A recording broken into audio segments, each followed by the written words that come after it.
What if a recession wasn't actually a sign of a sick economy, but a healthy one, making a totally rational choice? It's a wild, completely counterintuitive idea, and it sits right at the heart of what's known as the real business cycle school. This theory, it really challenges the whole notion that downturns are market failures that we need to fix. Instead, it asks us to think about a different possibility. That maybe, just maybe, business cycles are the economy's most efficient response to real-world changes. All right, let's dive into this powerful and, pretty controversial idea. So here's the plan for this explainer.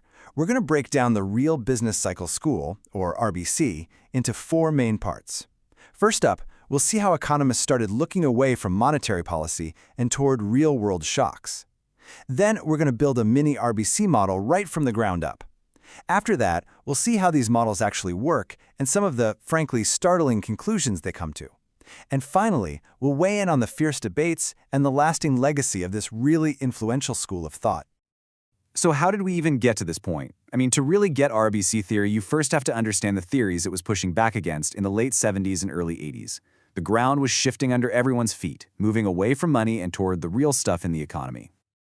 Back then, the main challenger to Keynesian economics was this first wave of the neoclassical school, with guys like Robert Lucas leading the charge.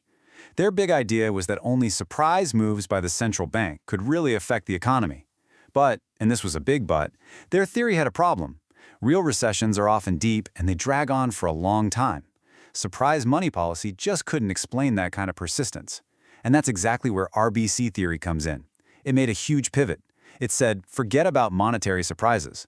The real action, they argued, comes from shocks to the economy's ability to produce stuff. It's supply side. You know, you can really see the intellectual battles of macroeconomics playing out right here on this timeline. For decades, the Keynesian view that you managed demand was basically king. Then, the 70s happened, and the new classical school hit them with rational expectations, which was a serious challenge to the old guard. But the real big bang for RBC theory came in 1982, with Finn Kiteland and Edward Prescott's landmark paper. That thing launched a whole new way of thinking that, by the 90s, had become a standard part of the modern macroeconomist toolkit, even for people who totally disagreed with its conclusions. RBC theory didn't just suggest a new cause for recessions, it suggested a whole new way of looking at the economy's path. See, the old view was that the economy grew along this nice, smooth trend line, and a recession was just a temporary dip below that line. But RBC theorists came along and asked a really disruptive question. What if there is no smooth trend? What if shocks don't just knock us off the path for a little while, but they actually change the path itself? This is the random walk idea. The economy's future isn't set in stone. It's constantly being redrawn by new shocks. So you're probably wondering, what exactly is a real shock? Well, it's basically any surprise event that hits the productive heart of the economy. The classic example in all the RBC models is a technology shock. Now, that can be a good thing, like the invention of the internet, which was a massive productivity booster. Or it can be a bad thing, like a sudden oil price spike in the 70s, which made tons of existing machines way less productive overnight. The point is, these aren't about money. They're about fundamental changes to what our economy can actually produce. Okay, so we've set the stage. Now it's time to roll up our sleeves and really look under the hood. How do you actually build one of these things? What are the key pieces, the assumptions, the moving parts that make a real business cycle economy tick? Look, before you can build a model of anything, you need a target. You need to know what you're trying to explain. And any theory of the business cycle that wants to be taken seriously has to match the basic patterns we see in the real world. Economists call these stylized facts. For example, we know for a fact that investment just swings way more wildly than the overall economy. At the same time, most of us try to keep our consumption pretty stable. And, crucially, things like employment, consumption, and investment are all procyclical, which is just a fancy way of saying they all tend to move in the same direction as the economy. They go up in a boom and they go down in a bust. So how does an RBC model match those facts? Well, it all starts with super rational, forward-looking people and companies. At the core is this one big decision that everyone makes, what economists call the intertemporal labor-leisure choice. Just think about it this way. Is it better to work your tail off today when some new tech makes you really productive and wages are high? Or should you kick back, take more leisure now, and plan to work harder later? It's all about picking the best time to work and the best time to relax. That single choice, when it gets hit by a random technology shock, sends ripples through the whole economy, changing how much we invest in work, and eventually we all settle into a new, totally efficient equilibrium. Okay, so let's see how this all works in practice. We're going to look at its unique view of how the economy is put together, a brand new way of testing theories, and some, well, truly radical conclusions about what policymakers should or shouldn't be doing. And this slide right here, it just perfectly captures the core logic. Think of the economy's supply side, its ability to produce, as this giant, powerful engine. In the RBC world, that engine does all the work. Aggregate demand, all the spending in the economy, that's just a little car being pulled along for the ride. Any change in spending just gets soaked up by price changes, so it doesn't affect real output at all. All the real action comes from shocks that hit the engine itself. A positive tech shock makes the engine bigger and more powerful. A negative one causes it to shrink. Simple as that. Now, how in the world do you test a model like this? The RBC pioneers came up with a new method called a calibration. And the best way to think about it is like building a flight simulator. Instead of watching a bunch of planes fly and trying to figure out the laws of physics from that, you take the known laws of physics, gravity, aerodynamics, stuff we already measured, and you plug them into your simulator. Then you see if your simulated plane flies like a real one.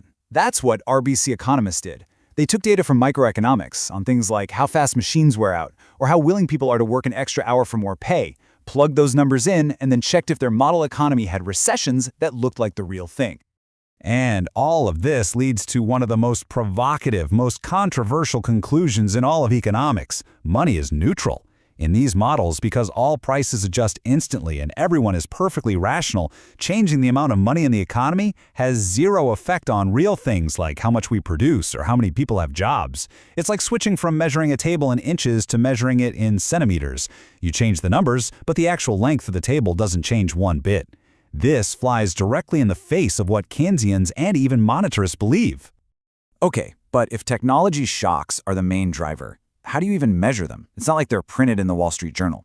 RBC theorists found their answer in something called the solo residual. Basically, you take all the economic growth, then you subtract the part that came from having more workers and the part that came from having more machines, and whatever is left over, the residual, that, they said, is the technology shock. Now, as you can imagine, this is a huge point of contention. Critics jump up and say, wait a minute, that residual could be anything. It could just be measurement error, or firms working their factories harder, not just pure technology. All right, so with these powerful tools and pretty radical ideas on the table, what's the final verdict? Let's dig into the major criticisms, the really far-reaching policy implications, and the ultimate legacy of the real business cycle school. And you better believe the critiques are sharp. We already talked about the debate over the solo residual, but what about labor supply? Is it really realistic to think that the millions of people out of work in a recession have simply chosen to take a long vacation? Then there's the money neutrality thing, which just clashes with a mountain of evidence. And maybe most importantly, can a model where there's no such thing as involuntary unemployment, where everyone who wants a job at the current wage has one, can that model truly capture the real human pain of a severe downturn? And nothing, I mean nothing, highlights this starkly different worldview like the RBC interpretation of the Great Depression. In a famous and, highly controversial paper, some RBC economists argued that the slump lasted so long not because markets failed, but because the government got in the way. They claim that New Deal policies, by messing with incentives and propping up wages, acted like a huge ongoing negative shock to productivity, which stopped the economy from getting back on its feet. So what's the big takeaway here? Well, the strengths of RBC are just undeniable. It forced the entire field of macroeconomics to build its theories on a solid foundation of individual choices. It brilliantly tied together long-run growth and short-run cycles, and it gave the profession powerful new tools like calibration. But the weaknesses are just as glaring. Some of the assumptions can seem totally at odds with reality, and its main policy conclusion that government should just sit back and do nothing during a recession is still incredibly controversial. Maybe the best way to understand RBC's contribution is to hear it from the co-founder himself, Edward Prescott. In this quote, he kind of reframes the whole debate.